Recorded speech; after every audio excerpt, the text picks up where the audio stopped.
Jadi menunya memang dia udah kayak sama kayak FX6, Burano, Venice gitu. Itu Burano. Ya, jadi menunya sama. Nah, kelebihannya di sini itu dia ada di kodek ini. Dia punya XOCN. Nah, XOCN ini dia itu file RAW-nya Sony. Gitu. Dan ini filenya cukup ringan ya, cukup ringan. Dan terutama kita punya C2, jadi C2 ini filenya kecil banget. Dimana biasanya kita tuh syuting RAW butuh hard disk yang banyak banget datanya. Tapi di sini tuh datanya tuh efisien banget gitu, si C2 ini. Gitu. Jadi dengan C2 ini jadi apa ya? Jadi syuting RAW tuh nggak menakutkan lagi. Jadi ini tuh bisa dibilang akan menjadi standar baru lah dunia produksi.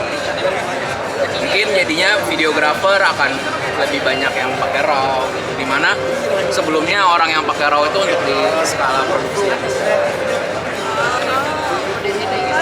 Dan dia membawa 16 bit, dimana sebelumnya di ZFX3 itu kan ada 10 bit. Nah, kalau kamu tahu perbedaannya itu 10 bit itu ada di 16 juta warna maksudnya. Nah, sedangkan 16 bit itu ada di 300 miliar warna. Jadi warnanya gila banget.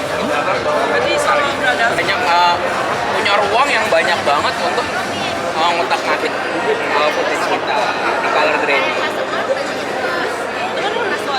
Di teknologi sendiri dari body yang pertama, tentunya kamera ini sudah membawa prosesor terbarunya Sony ya gitu ya. Jadi dimana kalau kita bandingkan dengan FX3 tuh belum ada AI processing unitnya gitu. Sedangkan di sini sudah gitu ya, tentunya dengan color science terbarunya Sony gitu.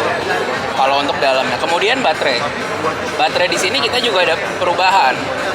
Untuk kamera Sony sendiri yang pakai baterai baru ini baru ada 2, A7R6 dan ini, dimana baterainya kapasitasnya lebih besar. Itu tentunya karena prosesornya juga lebih canggih, dia tuh butuh voltase yang lebih tinggi, jadi makannya baterai. Tentunya ya standarnya FX itu kelebihan utamanya itu ya dia selalu memilih apa sih fungsinya fan? Ya dia untuk ngedingin itu.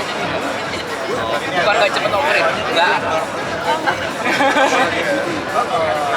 Gitu.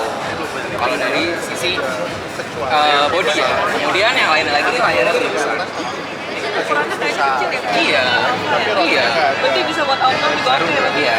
Kelebihannya kamera kecil bisa digede-gedein, tapi kamera gede nggak bisa ya. Sama yang itu ada 3 base, ada 3 ISO. Oh iya, kita ada 3 base ISO. Di mana jadi gini. Jadi base ISO itu adalah starter ISO. Jadi logika simpelnya ya. Bayangin di dalam body ini dia tuh ada 3 mesin. Dimana mesin yang pertama itu nyala ketika mulai dari ISO 800. Mesin kedua nyala ketika ISO 4000. Dan mesin ketiga nyala di 12.800. Artinya apa? Artinya ketika kita syuting nih 800, 4000 dan 12.800 itu noise-nya sangat besar. Tapi dengan catatan shoot di situ aja. Jadi bisa dibilang gini, ISO lebih, kalau di FX series ini ISO lebih bagus 10.000 atau 12.800? Jawabannya 12.800 karena 10.000 itu hasil